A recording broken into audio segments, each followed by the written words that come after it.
Selamat siang Bu Par. Selamat siang Pak Saiful. Maaf Bu, saya mengganggu waktu Ibu sebentar ya Bu ya.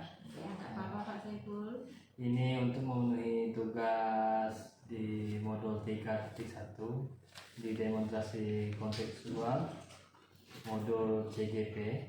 Nah di sini CGP diminta untuk mewawancarai kepala sekolah itu tentang pengambilan keputusan. Saya harap Ibu bersedia menjawab pertanyaan dari saya Bu ya. Iya nggak apa-apa. Ya. Silakan Pak Saiful. Nah, yang pertama ini bagaimana Ibu mengidentifikasi kasus-kasus yang merupakan dilema etika dan bujukan moral?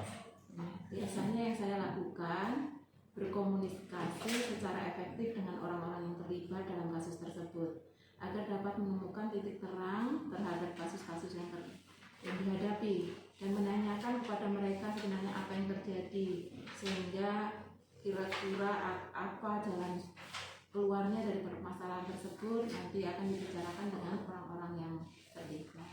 Berarti Ibu memutuskan masalah itu tidak langsung ya Bu ya? Ibu lihat dulu ya. Iya. Oke. Yang kedua, bagaimana Ibu menjalankan pengambilan keputusan di sekolah Ibu, terutama untuk kasus-kasus di mana ada dua kepentingan yang sama, itu sama-sama benar atau sama-sama mengandung nilai kebajikan? Ya tentunya saya akan melihat kasus yang mana yang sekiranya ini akan berdampak kepada banyak pihak dan tentunya kita akan melihat pihak-pihak yang terkait, lalu penyebabnya apa, lalu nanti kira-kira dengan siapa harus berdiskusi, lalu mengambil keputusan. Oke. Terus langkah-langkah atau prosedur seperti apa yang bisa Ibu lakukan selama ini? Ya, pertama saya mencari titik terang apa sih permasalahannya, lalu siapa yang terlibat di sana, lalu mengidentifikasi apa yang terjadi atau fakta-fakta yang ada itu apa. Lalu setelah tahu bagaimana masalahnya, baru melakukan tindakan atau mencari solusi untuk jalan keluar dari masalah tersebut. Setelah itu baru mengambil keputusan. Jadi hal-hal yang selama ini Ibu anggap efektif dalam pengambilan keputusan pada kasus-kasus dilema etika. Ya, menurut saya yang efektif itu saya tidak memutuskan sendiri, namun kita setelah melihat masalahnya apa, nanti saya akan melibatkan beberapa pihak untuk berdiskusi sehingga keputusan yang diambil adalah keputusan bersama, misalnya dengan waka, dengan guru-guru juga yang kira-kira bisa membantu untuk menyelesaikan permasalahan tersebut. Berarti Ibu memecahkan masalah itu harus bekerja sama ya, berkolaborasi dulu, mencari titik terangnya, baru Ibu membuat suatu keputusan. Iya. Nah, dalam misalnya kasus dilema etika ini, tentu adanya tantangan. Nah, dalam membuat suatu keputusan pasti ada satu tantangan.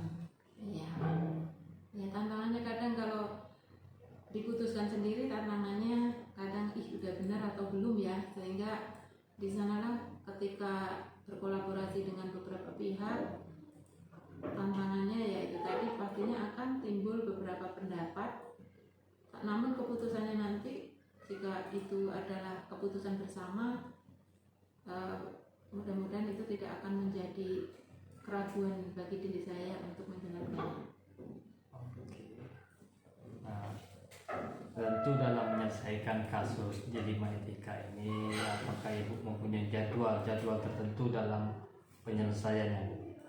Kalau jadwal tertentu tidak ada, kita menyesuaikan kapan kasus itu terjadi dan kapan waktunya.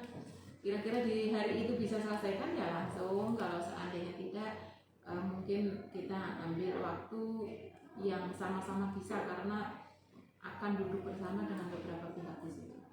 Berarti begitu ada kasus, kalau memang bisa diselesaikan secepatnya, kalau memang tidak bisa diselesaikan dengan cepat, ya harus dicari dulu permasalahannya gitu. Iya. Ya. Nah, dalam pengambilan keputusan ini adakah seseorang atau faktor yang selama ini mempermudahkan atau membantu ibu dalam mengambil keputusan? Ya kalau seseorang pihak lain itu tentunya ada untuk berkolaborasi. Waka-waka, kami ada beberapa waka kurikulum, waka kesiswaan, waka sarana prasarana, dan biasanya harus melibatkan guru juga kami selesaikan bersama waka dan guru untuk berembuk. Nah, dari semua hal yang telah ibu sampaikan, pembelajaran apa yang dapat ibu petik dalam mengambil keputusan tentang dilema etika ini? Ya, yang dapat diambil pelajarannya adalah dalam mengambil keputusan untuk kedepannya mungkin saya harus memperbaiki lagi cara saya dalam tahapan penyelesaian atau pembuktian apakah keputusan itu sudah benar atau belum, dan dalam melibatkan orang lain untuk menyelesaikan kasus ini juga mungkin perlu peninjauan kembali, artinya perlu pertimbangan lebih matang lagi dalam menyelesaikan kasus-kasus yang terjadi. Oke, ibu sudah menceritakan bagaimana cara ibu mengambil keputusan tentang dilema etika ini.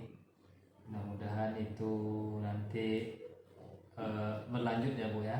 Iya, semoga.